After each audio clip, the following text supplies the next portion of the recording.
Now, face the mighty bison. A lot of people are on their hands and knees like, please Tekken 8 do this, please Tekken 8 do that. And I wonder if they will. There's some things that I think that they won't stop. Like I think the plus frames, the 50/50s, I don't think that goes away.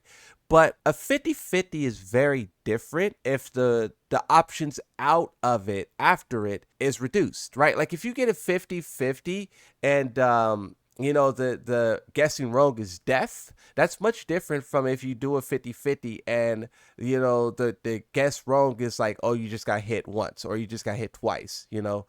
So I don't think the 50/50s will go, but the reward that you get afterwards is something that the developers may adjust. And I think that whole heat run animation thing that they showed us is probably that. They showed the characters running in a crouched form. Asuna and Jin both did a similar low, which we'd assume every character does that low. And then they both went into their iterations to their type of stances. I don't know if that's the developers trying to limit what you can do out of mix-ups. So like if you do a mix-up and you could do anything, you could do electrics, you could do, unblockables, you could do hell sweeps, you could do mock punches, whatever.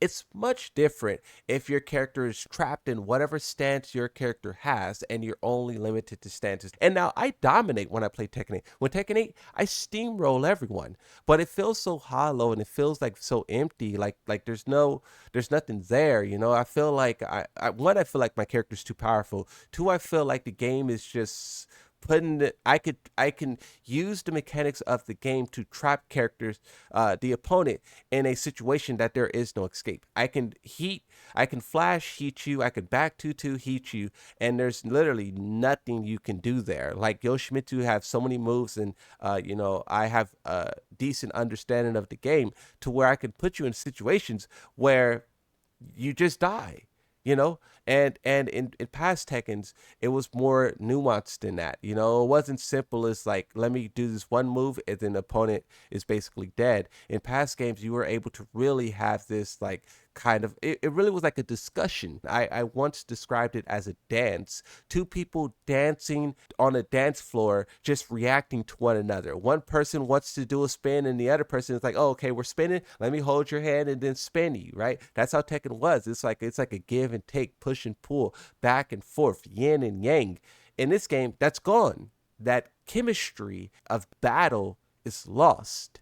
Now all you have is literally one character putting another character in a situation that is very hard to come back from, right? It's very hard to get out of these heat situations. Like I was playing against Lydia, I think it was the last live stream, and I was using Dragonoff, right? Because I like Dragonoff. I played Dragonoff a lot back then.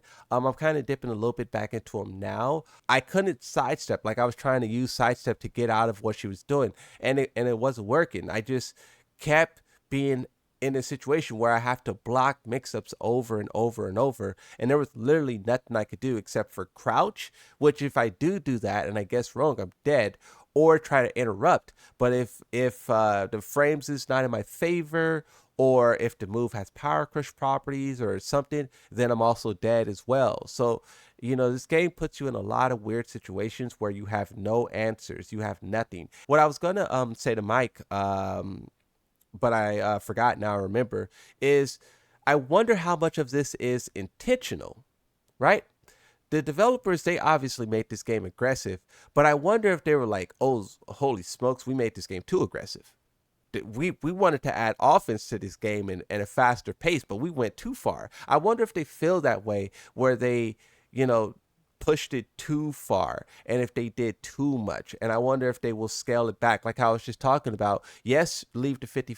I'm not saying yes to leave the 50/50s in, but I'm saying they would probably leave the 50/50s in, but leave the 50/50s in, but reduce the reward that you gain for doing said 50/50. Instead of doing a 50/50 that gives you a full combo, now you only get a small follow-up, and that follow-up ends in a neutral state, not one person being crammed at the wall upside down on their noggin, in the worst position possible for like a guaranteed mix-up or some weird okie. I just wonder if the developers pushed it way farther than they wanted, and then if they scale it back, because they do that at times with individual character balancing. We'll see it literally on the patch notes goes, we buffed this move in a previous update, but it turns out that this move is doing way too much, and now we're going to knock 2 frames off of it. Now we're going to knock 5 damage off of it. Now we're going to reduce the tracking a little bit. Like they always, with individual characters, go backwards. But what if with the whole game in season 2 they need to go backwards? Is the question that I just ask myself, because the balancing itself is obvious that not everything was intentional.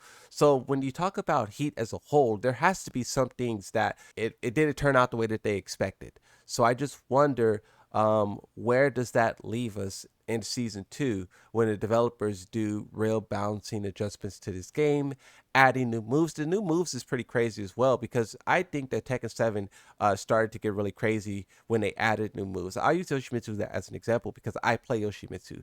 Yoshimitsu, the new moves he were given in Tekken 7 are so powerful to where that completely altered the way that I play Yoshi in 7 and also 8. My game plan has completely revolved around those few moves that Yoshimitsu was given, and I just used that to dominate, right? And I really haven't even like fully tapped into what Yoshimitsu can do in Tekken 8 because I kind of just don't care. But I really used those moves, and just thinking about how influential those moves were to my gameplay, when they add more moves to Tekken 8, will that be the same thing all over again? And this is something that Aris touched on when Tekken 8 first came out about live service fighting games, right? You will have a character achieve the most balance they can get. But then when the next season roll around, you will need to give that character something new. And that new thing will disrupt the balance, and the character will either be will be too strong again. And I think that this is the case for Heihachi. That mid kick where it's like a counter hit launcher or whatever, that moves was literally described by the developers as, he had weaknesses in the past game, and this move fixed that weakness.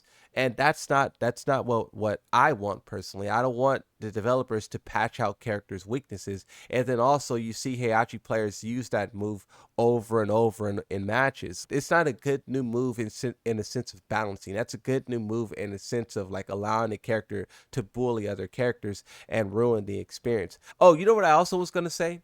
Whenever Tekken fails, they recover. For Tekken 3 and Tag 1, both of those games were considered successful. Tekken 4 was a failure on paper. From that failure, the developers went back and they, learned their lesson and they made Tekken 5. Tekken Tag Tournament 2 was a failure on paper. They learned from that and they made Tekken 7. Right now, Tekken 8 is, maybe I would say, failing, but now is their opportunity to do like they always have and come back from that failure with a massive success. It's one thing when you make a mistake and you keep making mistakes. It's another thing when you make a mistake and you learn from it. And Tekken have shown to do that many times over and over again.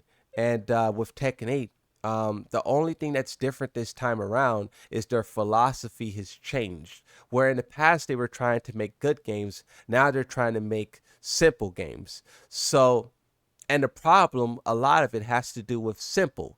So, the only way to fix that problem is by to reduce the simpleness. And it's all a matter of if they're willing to do that. And if the answer is no, then there's no real way they can come back from the failure. You know what I mean? Less is more is how I like to think. Less is definitely more. I like the restrictions, especially on gameplay, because it makes you solve it. Do you guys feel like you like Tekken because Tekken presents problems and then it's fun to overcome those problems? That's why people learn. That's why people lab, right? It's like, okay, how do I escape this? But when you're put in a situation where the only way you escape it is by guessing, that's not really something you can learn from, and it's also not as engaging as it once were, Like when you can escape something and really have options, that's exciting. Now, when you can only escape something and it's getting lucky, when it's only luck, it's like, that's not, I miss when like I can like really think my way out of it. Like I could think and come up with a solution. the Tekken 8 isn't about a solution. It's about luck, and players don't like that experience, right? So I wonder if they'll do that, if how they'll alter it, you know?